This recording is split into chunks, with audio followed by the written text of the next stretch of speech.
بسم الله الرحمن الرحيم قل أعوذ برب الناس ملك الناس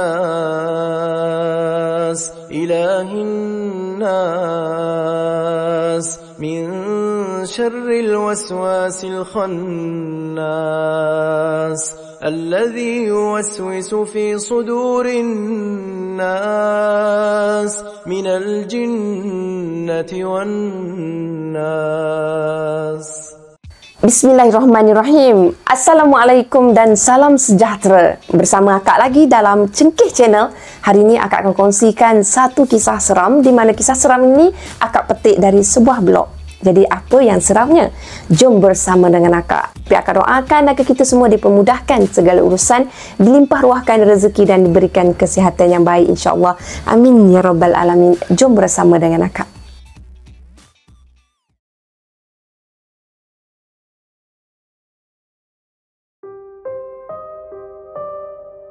Untuk kisah kali ini bertajuk Rumah Lama. Kisah ni berkisahkan tentang kejadian seram dalam rumah lama aku masa kecil-kecil dulu. Akak gelarkan aku ini sebagai Taufik. Sekarang Taufik dah berusia 40 tahun. Rumah tu masa ni dah tak ada dah. Habis dah rentung terbakar pada tahun 2002. Rumah Taufik ni tipikal rumah kampung. Semuanya diperbuat daripada kayu. Bapa dan juga atuk Taufik ni yang buat dengan tangan sendiri tau. Jadi memang agak unik lah. Rumah ni besar jugalah sebab ada 2 buah rumah bercantum satu. Boleh bayangkan tak? Cuma rumah mereka ni agak jauh dari jalan utama. Jiran yang hampir dengan rumah mereka ni pun cuma dalam 3 ke 4 biji buah rumah je. Kawasan belakang pula semua semak samun, hutan, macam tu lah. Hampir setiap minggu biawak dan juga ular bertandang sebab atuk memelihara ayam dan itik. Tak cukup dengan tu, kawasan kanan tu pula ada sebuah tasik dan rimbunan pohon buluh memagari kawasan tersebut tau. Kalau tengok lama-lama, boleh jadi seriau dengan pokok buluh tu. Seram betul kawasan tu. Kalau ada angin, rimbunan buluh tu berirama. Semacam je meremang. Atuk Taufik ni memang tak ada masalah tinggal dalam kawasan yang terperuk pinggir hutan macam tu. Sebab beliau ni hati kering. Yang selalu kena itulah. Mereka lah cucu-cucu selalu kena. Antara peristiwa-peristiwa seram yang Taufik boleh ingat semula lah, berkaitan dengan wajah tau. Kejadiannya tu dialami oleh kakak Taufik yang sulung. Masa tu dia dalam umur 8-9 tahun macam tu lah. Pada waktu malam, kakak Taufik ni habit dia, lepas dia asahkan semua pensil dia akan buang habuk pensil tu dekat sebuah lubang yang memang sedia ada dekat ruang tamu. Lubang tu kecil je, tapi kalau setakat lengan orang dewasa tu muat lah. Lubang tu memang atuk sediakan untuk buang hampas tembakau atuk lah. Sewaktu kakak Taufik ni nak buangkan habuk pensil tu, dia terkejut tau. Sebab ada wajah orang senyum pandang dia dari lubang tersebut. Bayangkan, tiang rumah tu tinggi. Kalau itu manusia, mustahil sangat-sangat. Sebab ketinggian manusia takkanlah sampai tahap macam tu. Lainlah kalau dia manjat. Tapi tak ada nampak macam manjat lah. Kakak Taufik, apa lagi, dia menjerit lah satu rumah. Dia pelukkan mak. Lepas tu dia menangis. Ada hantu mak, ada hantu mak. Mak Taufik ni walaupun garang, tapi dia percayalah anak-anak dia. Esok kemudiannya tu, kakak Taufik ni demam panas. Lubang tu ayah Taufik tutup dengan plywood secara serta-merta lah. Dia tak nak diulangilah perkara macam tu. Kemudian kisah yang kedua pula pasal rasuk. Entah kenapalah, dalam banyak-banyak tempat, makcik dengan pakcik Taufik ni berkeputusan untuk menetap dekat rumah mereka. Makcik dengan pakcik ni sepupu mak tapi jauh lah, bukan sepupu dekat. Jadi makcik Taufik ini sakit, terkena gangguan sebenarnya. Hari-harilah dia kena rasuk. Hari-hari jugalah dia menjerit tau. Jeritan dia tu memenuhi satu rumah Taufik ni. Bayangkan dalam rumah tu banyak anak-anak kecil. Lepas tu dia nak menjerit-jerit macam tu pula. Memang agak menakutkan lah pada Taufik dengan ahli keluarga dia. Adik-beradik makcik Taufik punya ramai, tapi dia tetap nak tinggal dengan keluarga Taufik juga. Bukan apa, dahlah rumah keluarga Taufik ni haunted. Ni macam nak menambahkan lagi, cari penyakit lah kata orang kan. Pernah Taufik ni dia mencuri tengok. Kenapalah makcik aku ni asyik terjerit-jerit je. Rupa-rupanya makcik Taufik ni kena paksa baca Al-Quran. Setiap kali dia baca Bismillahirrahmanirrahim, dia akan terus tumbang. Dia baca Bismillah je lah, dia terus tumbang. Jadi pakcik dan juga mak Taufik ni angkatkan dia, kemudian paksa dia baca lagi. Macam tu lah, setiap kali baca, dia jerit, lepas tu dia tumbang. Macam tu. Macam-macam orang lah datang untuk merawat mak saudara Taufik ni. Ada yang macam pendekar, ada yang ikat kain dekat kepala, ada yang baca-baca dalam air, lepas tu sembuh-sembuh macam tu. Yang paling Taufik ingat bila makcik dia ni dirawat oleh seorang yang terkenal. Orang tu menurun tau. Menurun macam tu lah. Menurun kalau bahasa standardnya membela lah kan. Maaflah, masa tu mungkin belum celik hukum. Jadi semua cara dijadikan, kira boleh lah masa tu atas niat dia nak berubat je. Tapi niat memang tidak menghalalkan cara. Tahun 80-an kan, memang tak banyak sangat lah yang exposure kan. Jadi itulah yang berlaku sebenarnya. Taufik ingat makcik dia ni dipakaikan sepersalinan hitam dan kepala dia diikat dengan kain merah. Yang tu memang dia ingat. Manakala si pengubat ni memakai sepersalinan kuning dan kepala dia juga diikat dengan kain kuning. Sambil dia menggendoi dan dia memukul gendang masa tu. Makcik masa tu yang kelihatan agresif lah. Dia mula merangkak macam harimau. Lepas tu dia memandang setiap orang dekat situ dengan senyuman mengejek tau. Kadang-kadang makcik Taufik ni menggeliat macam kucing. Lepas tu dia buat pusingan mengelilingi orang-orang yang berada dekat sana. Si pengubat tu terus juga berendoi dan menari bersama dengan bujak atau lembing lah. Setiap kali lembing tersebut diacu, makcik Taufik akan berderam seperti seolahnya nak menerkam ke arah si perubat tu. Lama jugalah proses rawatan makcik tu bersama dengan Taufik. Selama tu jugalah seisi keluarga Taufik ni sentiasa dalam ketakutan tau.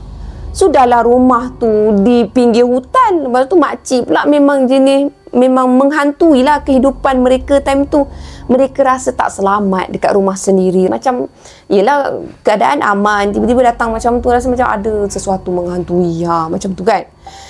Kadang-kala makcik Taufik ni dia ketawa tau. Terbahak-bahak ketawa. Entah apa-apa je, tiba-tiba je ketawa. Tak ada apa, angin tak ada, ribu tak ada. Ketawa terbahak-bahak. Setiap kali dia pandangkan pada Taufik sekeluarga ni, mata dia terus membulat je. Macam nak terekam je ke arah Taufik dengan keluarga dia. Ada masanya makcik Taufik ni berdiri tegak. Dia merenung mereka yang tidur dekat ruang tamu. Dah apa hal pula kau berdiri kau tengok pula korang. Ish, tak terkejut. Hairan. Padahal makcik Taufik ni dah kena pasung lah. Tapi tak tahulah macam mana boleh terlepas pula. Bayangkan mereka ni menjerit terkejut tiba-tiba. Sebab makcik ketawa tiba-tiba je mengilai dekat hujung kaki mereka tu. Mujurlah tak jadi apa-apa. Dah kaki dipasung diikat lah kan. Tapi boleh terlepas pula. Terror sangatlah makcik time tu. Mengikut cerita mak Taufik ni, makcik ni terkena khianat orang dengki. Makcik ni orang bisnes. Memang masa tahun 80-an bisnes rojak dia melonjak. Tak ada seorang pun yang mampu untuk challenge lah trademark rojak dia. Jadi makcik ni memang pandailah masak dan pandai untuk buat perancangan perniagaan macam tu. Boleh dikatakan makcik ni berada jugalah. Khabarnya orang tu ada tanam benda tau dekat rumah sewa makcik Taufik ni. Part ni jugalah Taufik dia macam missing out. Sama ada benda tu dapat atau tak. Memang dia tak sure. Jadi Taufik pun dia tak ingat siapalah perawat terakhir yang berjaya menyembuhkan makcik tu pun memang dia tak boleh nak confirmkan, dia tak ingat. Beberapa bulan lepas tu mereka pun balik ke rumah sewa mereka, tapi tak lamalah. Mereka menyewa pula dekat tempat lain berhampiran dengan kampung Taufik tinggal tu. Selepas makcik dia lah berpindah, rumah sewa lama mereka tu dah disewa oleh bapa saudara Taufik yang seorang lagi. Dia buka gerai depan rumah dia, dia jual nasi ayam. Masa tu nasi ayam dia memang legend lah. Dan Taufik masih ingat rasa dia sampai sekarang ni. Sayangnya tak lama tu pak saudara dia pun meninggal secara tiba-tiba.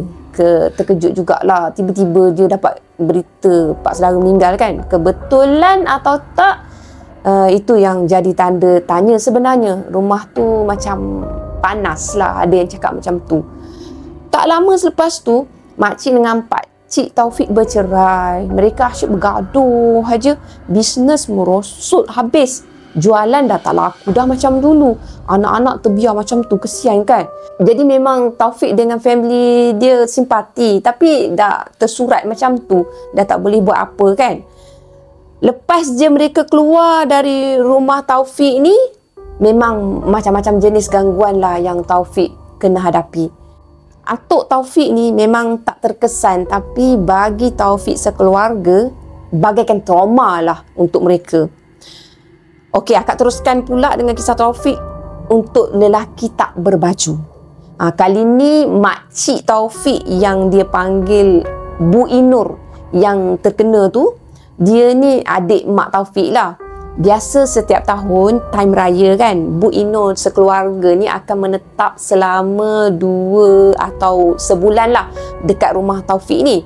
Jadi subuh tu Bu Inur ni nak buang hajat kecil, nak pergi kencing lah. Tandas masa tu terletak dekat bawah, tapi memang ada satu kamar basahan untuk mandi dekat beranda dapur yang selalu sangat digunakan atuk selepas atuk tu balik dari kebun. Memang atuk singgah situlah nak mandi.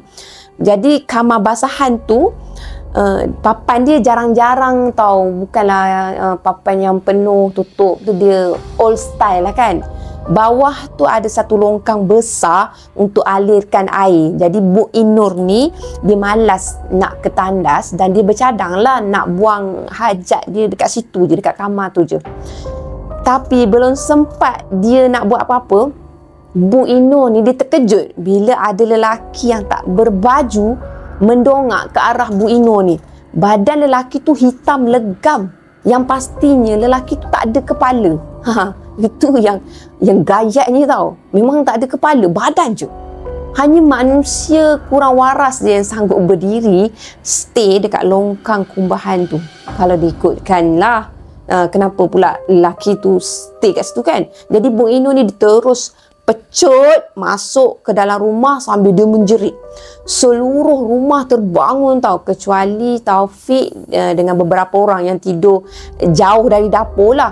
Jadi Bu Inur ni dia terus bangunkan suami dia dan juga atuk Taufik ni. Sambil dia menangis-nangis, dia bercerita-cerita apa yang dia nampak. Atuk Taufik dia tanpa banyak cakap, dia ambil parang yang dia memang dah terselit dekat pintu, memang dah ada lah kat situ kan, pintu dapur lah. Dia terus buka lampu bawah rumah, lepas tu dia turun. Atuk ni turun tau. Dia turun dekat situ, dia nak carilah siapa ni orang macam tu. Tak lama kemudian atuk naik semula dengan muka tak puas hati. Dia ni nak main-main ni, nanti kau. Itu je yang atuk cakap, dan atuk terus suruh Bu Inur ni tidur dekat ruang tamu dengan kami semualah. Jadi selepas je kejadian tu, Bu Ino dia dah tak nak langsung kencing tengah-tengah malam. Dan kalau terpaksa pun, dia akan minta suami dia pergi temankan dia untuk pergi kencing. Tak lama kemudian, atuk upah orang lah untuk dia galikan tanah di 4 penjuru rumah. Dia galikan supaya orang tak boleh nak melangkah, nak mengganggu macam tu. Ada 4 keping besi berkarat tau atuk dapat time tu. Kenapa Pak nak buang benda tu? Tu besi untuk guris rumah, maknanya pagar rumah lah. Mak dia jerit dari jendela dapur. Macam tu lah Mak Taufik ni jerit kan pada atuk dia. Pak dia panggil Pak. Ni benda syirik ni nak simpan buat apa? Bertambahan tu syaitan adalah kat rumah ni. Jaga apanya? Punya marah atuk si Taufik ni. Mak Taufik menjebik dia. Mak memang percaya sangatlah dengan benda-benda macam tu. Tapi atuk memang tak layan, lantak kan. Mak Taufik kata, benda tu buat pagar rumah je. Tapi memang tak boleh lah. Atuk tak bagi, tak boleh. Mak Taufik ni juga ada simpan satu kayu tau. Tapi Taufik tak ingatlah apa nama kayu tu. Mak simpan atau gantung dekat atas pintu. Pandangan Mak Taufik bahawa benda-benda hantu-hantu tu semua akan lemah tau dengan kayu tersebut, dan itu ternyata terpesong lah. Jadi Mak Taufik juga pernah memiliki beberapa tangkal dari orang-orang yang mengubati dia. Mak Taufik dia jenis lemah semangat. Dia kata dari kecil dia asyik kena kacau je. Tangkal mangkal tu buat dia rasa selamat. Lagi-lagi Mak Taufik ini juga seorang yang meniaga. Ada tangkal pelaris yang Mak selalu simpan dalam peti duit Mak Taufik ni. Memang perniagaan Mak laris, tapi Mak selalu dalam keadaan tak kecukupan. Macam itulah kata Taufik dan penulisan dia. Jadi bapa memang tak berani nak tegur Mak. Pernahlah bapa Taufik ni tegurkan Mak Taufik, tapi Mak Taufik mengamuk satu rumah tahu bila ditegur. Mak Taufik ni jenis panas baran. Panas baran dia macam tak sama macam perempuan biasa. Lain macam lah pendek kata. Kalau atuk Taufik pula tegur lagi lah, mak si Taufik ni tunggang langgangkan rumah mereka tu. Alhamdulillah lah, Mak Taufik ni tak simpan lagi barang-barang tersebut. Lama dah mereka ni dah serahkan pada perawat untuk dimusnahkan. Mak Taufik kata banyak yang dia tak tahu tentang kesalahan menyimpan benda-benda yang karut-marut macam tu. Alhamdulillah, syukur sangat. Pernahlah kakak Taufik ni nampak tahu ada satu lembaga pegang tombak dekat bawah rumah. Macam tu. Badan lembaga tu warna merah. Waktu tu nak masuk ke maghrib. Memang kakak nampak. Kakak Taufik ni dia mengadulah kepada Mak Taufik. Jadi Mak Taufik cakap lah, alah tak payahlah takut. Tu yang jaga rumah tu selamba je. Mak si Taufik ni cakap sambil dia tengah memasak tu. Oh, itu yang menjaga rumah pula. Dulu Mak Taufik memang berani. Macam atuk dia jugalah. Tapi semakin banyak kena ganggu, jadi Mak si Taufik ni jadi penakut tau. Lepas tu dia jadi mudah terkejut. Macam tu. Taufik rasa ini adalah peristiwa yang buat mak dia semakin trauma tau. Masa tu, mak dia mengandungkan adik si Taufik ni yang keempat, kalau tak silap lah. Masa tu, Mak Taufik tidur mengiring dan wajah dia betul-betul menghadap ke arah jendela. Tak pastilah kalau langsir tu memang terbuka atau tak time tu. Tiba-tiba ada satu lembaga besar menjenguk Mak Taufik dari cermin keping-keping yang transparent tu. Dia nampak transparent lah, macam tu boleh nampak lah pada lembaga yang besar. Lepas tu lembaga tu tinggi tau. Jadi Mak Taufik ni nampak jelas sangat lembaga tu sedang membungkuk macam tu. Jelas nampak lutut lembaga tersebut di hadapan mata Mak Taufik ni. Masa tu lidah Mak Taufik ni terkunci. Tak tahu nak cakap apa dah.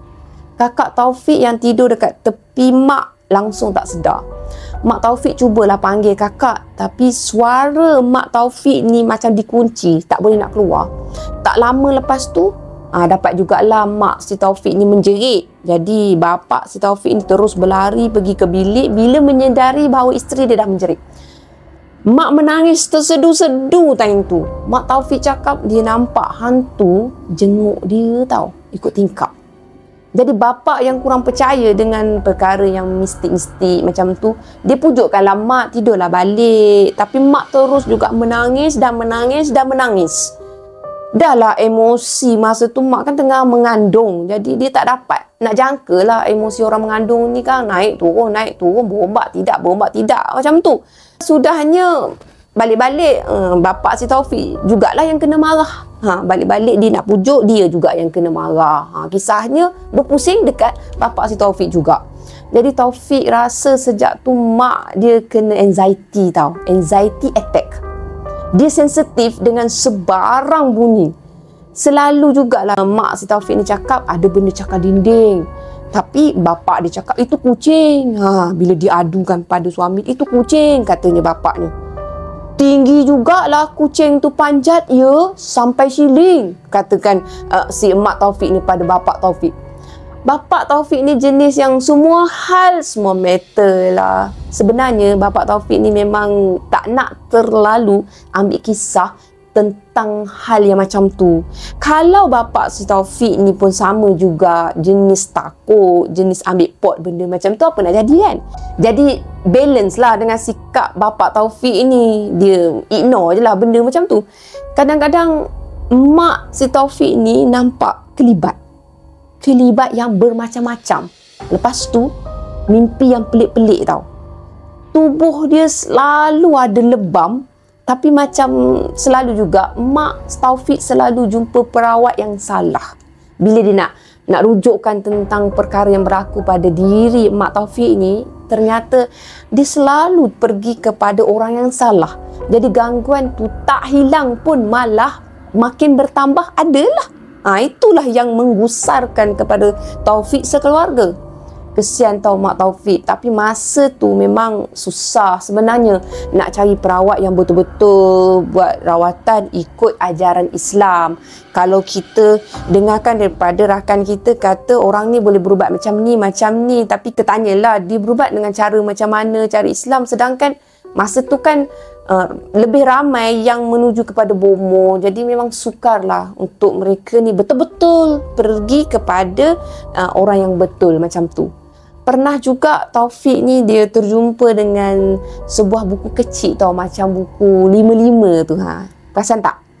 Jadi bila Taufik ni buka buku yang macam buku 55 tu, dia nampak seolah-olah macam pantun pun ada, tapi Taufik dia syak itu macam mentera lah, bukan pantun lah.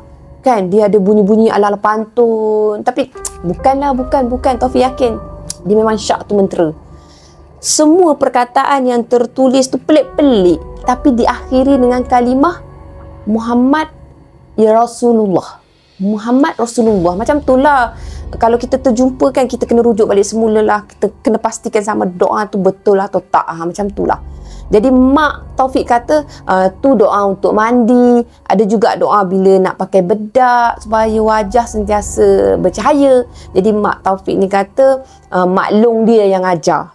Kena rujuk jugalah pada ustaz yang lebih mahir, ustazah yang lebih mahir tau. Untuk pengetahuan semua, maklum mak ni dia seorang tukang urut dan juga seorang mak andam. Jadi ilmu-ilmu macam tu selalulah diperturunkan kalau dia nak mengandamkan orang. Yang Taufik tak ingat, tapi mak ada cakap lah, memang maklum dia ni banyak ilmu-ilmu macam tu. Dan Taufik dia teringat juga sewaktu umur dia belasan tahun, dia suka mengurut. Tangan Taufik ni sentiasa panas dan bila dia mengurut, dia rasa macam tahu-tahu je mana tempat orang yang rasa sakit tu, kat mana sakit, macam tu.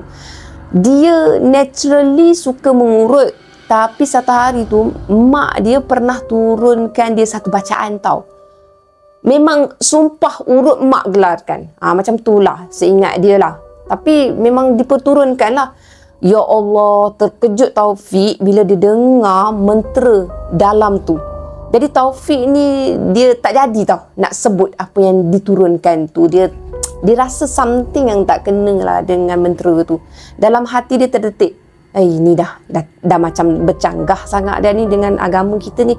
Ini dah salah ni. Nasib baik Taufik ni dia ada ilmu tentang agama. Alhamdulillah dia tak mudah menerima dengan perkara-perkara macam tu. Masa tu Taufik dia tak berani nak protes dekat mak dia. Jadi Taufik dia anggukkan je, tapi memang Taufik tak ikut bacaan tersebut. Taufik baca Al-Fatihah je masa tu, dan Taufik hanya menjaga hati. Dia memang tak ikutlah pada bacaan yang dirasakan memang agak was-was time tu. Bila dia teringat, memang kesianlah dekat mak dia. Dia kata dia banyak tak tahu pasal agama.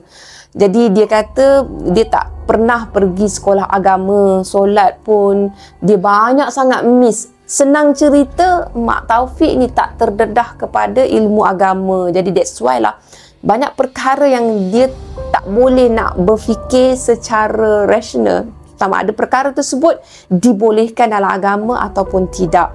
Jadi banyaklah surah dan bacaan ayat-ayat suci yang dia tak tahu.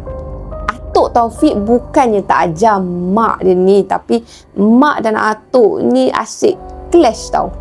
Jadi ilmu tu tak nak masuk. Puncanya mereka ni selalu kelas ni sebab atuk dah kahwin baru. Jadi mak memang sakit hati sangat dengan atuk. Lagipun atuk Taufik ni tak suka anak perempuan. Jadi orang dulu-dulu ni kan, dia prefer kepada anak lelaki. Pernah dengar tak pilih kasih macam tu? Jadi mereka ni memang tak rapat lah. Pasal tu lah kalau ada masalah apa-apa, mak Taufik ni lebih suka selesaikan sendiri masalah dia. Selalu jugalah atuk Taufik dengan mak Taufik ni berselisih faham. Mujurlah mereka ni baik je dengan atuk mereka ni, maknanya Taufik dengan adik-beradik dia baik je dengan atuk. Sekarang ni umur mak Taufik dah masuk 80-an. Atuk Taufik pun dah lama dah meninggal dunia. Semoga diampunkan segala dosa baginya, meringankan azab dan meluaskan kubur baginya. Semoga beliau menjadi ahli syurga tanpa hisab. Amin, amin, amin ya rabbal alamin. Sekian sahaja dari Taufik. Taufik bukan nama sebenar tau. Apa yang baik sama-sama kita ambil jadikan sebagai tauladan.